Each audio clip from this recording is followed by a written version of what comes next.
Fraser Ali's got nothing on this heavyweight matchup. Let's start the clash. Hey guys, Tom here. Welcome back to the Underground and welcome back to the Classic Cocktail Clash, where we go through all the classic cocktails, match them up head to head, have a little tournament to see which is the best all-time classic cocktail. Great matchup for you today in the fruity bracket. Yes, it's the fruity bracket. But before we do that, we got to talk some results.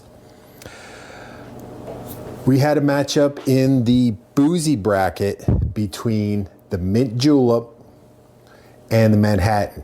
Mint julep, great drink, mint, bourbon, sugar, a lot of crushed ice, mix it up, great drink. Kentucky, I was going to say Kentucky bourbon, but yeah, Kentucky bourbon, but Kentucky Derby, official drink. And that went up against the Manhattan, which is, I think, one of the classics of all time. Some vermouth, whiskey of your choice, mix them up and strain it out, and you have a good old-fashioned great drink. It was close, again, as all these, actually only one has been not that close. But for this matchup between the mint julep and the Manhattan, the winner moving on is, yep, the Manhattan. And I think that's the right choice because, one, it's an all-time classic. Two, it's pretty simple to make. Three, I think it's more readily consumed than a mint julep. Mint julep is like a once a year drink, really. And four, you can vary it a lot of different ways, which as we move forward, I think we'll try some different variations. So that's going to be fun. So for today's contest, we are in the fruity bracket. As you know, we've already had an earlier round matchup in the fruity bracket where the Sea Breeze advanced over the Mai Tai. And this match in the same bracket to see who will face the Sea Breeze, it's two, like I said, two heavyweights, and that's going to be the Whiskey Sour and the Tom Collins. I used to make a ton of these back in the day when I used to tend bar in the 80s, like mostly through it was in the 90s. But even then, it was a popular drink. I didn't make them in most I would say most not craft cocktail bars probably didn't made them the same way. We're going to start with a whiskey sour. And a whiskey sour, the history on that, it's kind of cool because nobody really knows where or who invented it. But its history goes back as far as the time of Abraham Lincoln, because it was first printed in a book called The Bartender's Guide by a guy named Jerry Thomas in 1862. And like many drinks of this type that have this ingredient, it changed. Like, as you'll see, this drink, well, let's get into it. Whiskey sour is pretty much whiskey and sour things. Now, I have to stop and say, technically these drinks could have found their way into the citrus bracket. I put them in the fruity bracket because yes, citrus is a fruit, but I think it's fruity more so from back in the day. And so that's just 2 ounces of whiskey. I'm using bourbon. Back in the day when we used to make these kind of drinks and you just loaded it up with an orange and a cherry and that kind of thing. So I think that's how it came, for me anyway, to be thought of as like a fruity drink as opposed to a citrusy drink. But really, it probably should have been in the citrus bracket, but we're not going to worry about that now. And then some lemon, followed up by some simple syrup. And this is where it changes, just a half of that, because most non-craft cocktail bars, like a mainstream bar, is going to use a sour mix. There's nothing wrong. I'll show you. There's nothing wrong with using a bottled mix, provided you get a good one. I actually found this at the store, and why I like it, it's organic, and it uses sugar as opposed to corn syrup. This is just water, organic lemon juice, organic cane sugar, and organic lemon flavor. Well, I mean, whatever that is. It's probably some kind of extract. But this for a bottled sour is not terrible. So you could go that route. Just get a good one. Don't buy one that's all junk and sugar and whatnot. But that is basically where this we're going with the lemon juice and the sugar on our own. Next, controversy. An egg white. Typically, when you go to, and all these caveats are going to be for what I would call a non-upscale, like crafty cocktail type of bar. When you go out, they are not going to put an egg white in it. But classically, this drink has an egg white. It said a half an ounce an egg white, but I put a whole egg white in there. What am I going to do with half an egg white? So when using egg white, you want to dry shake it. Make sure your egg's at room temperature. And no, it's not going to kill you. If you use fresh, quality eggs that haven't been laying around, we use organic, we use pasteurized. So if you're worried about that, don't be. Nothing's going to happen to you. But we will talk about, because there's other drinks that have egg whites in them, which we'll talk about. There are some options where you can omit the egg white and use something else. And then once you have it dry, once you dry shake it a little bit, then is when you put your ice in.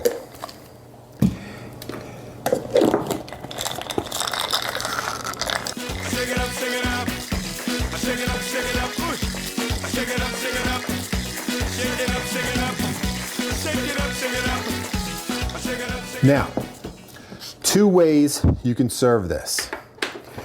You can go on the rocks, which is how I'm going to do it because I like drinks that are cold.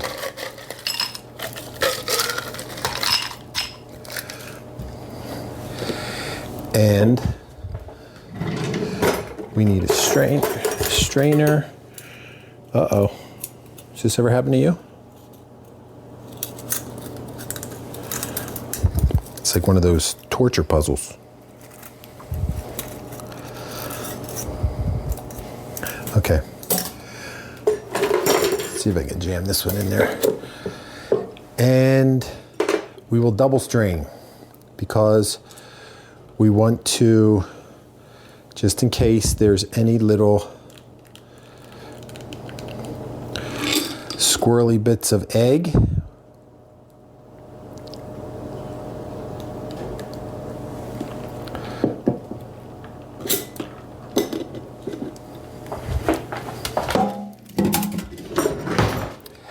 And then how are we going to garnish this? We are going to garnish it with a couple drops of bitters just on the top. I mean, is bitters a garnish? I mean, yes and no. I mean, it's just something a little, it's one of those little something somethings. Now that would probably look a little bit better if it was in, we served it without the ice in a coupe glass. You know, coupe glasses like the little champagne looking glass. And there you have our first drink in today's clash, the whiskey sour. Next, another heavyweight, and that is the Tom Collins. Tom Collins is a drink that has some history that is up for discussion. Now, what I have found is that it evolved from gin punches that were served in the early 19th century. And it's said that a guy back in that time named John Collins, who worked at Limmer's Hotel in London, he came up with this concoction and he named it after himself. Now you're saying, why? Well, this guy's name's John Collins. And two things, John Collins is a completely different drink, and the guy's name is not Tom. So how did it become Tom Collins? Because back when they were making these, they would use Old Tom gin. That's how that happened. So speaking of gin, we need some of that. And we are going to use what is this one? I don't even know what my things are. That's 1 1/4. So you can see what we're doing. And this is cool because you can make it right in the thing. Actually, that was dumb. Anyway, so we have some of that. And then after the gin, we need more lemon. Again, this would be a drink where at your modern today bars, they would just put sour mix in it. Nothing wrong with that if that's what you have. Then we need some sugar, about half sugar. And that's it. I probably should get some more ice, but I don't want to make things too loud. And then just top it off with some soda water of your choice.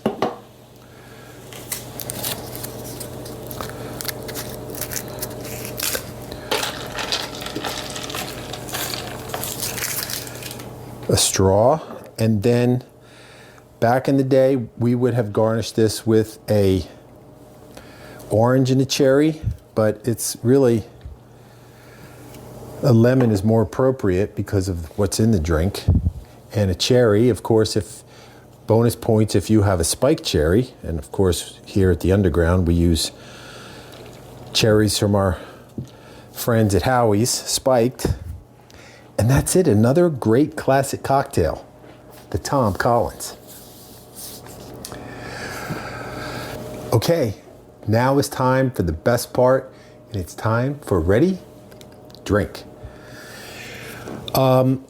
These are, I've probably had them both. I can honestly tell you, I've never had a whiskey sour made the classic way with the egg white. And this probably, had I done it in a coupe glass, you'd have a layer of white foam. If you remember our last match, we did the Clover Club, where we strained the ice out, and it got that cool layer. That's what happened if I didn't have the ice in here.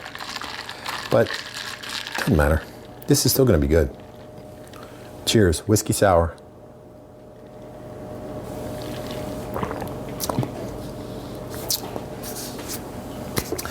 That's good. I like I like bourbon, and I like tart things. And you can adjust if you like things more sweet, more tart. The lemon and the sugar, you can adjust them to your own taste. So, same thing for the Tom Collins, but we'll see. Cheers.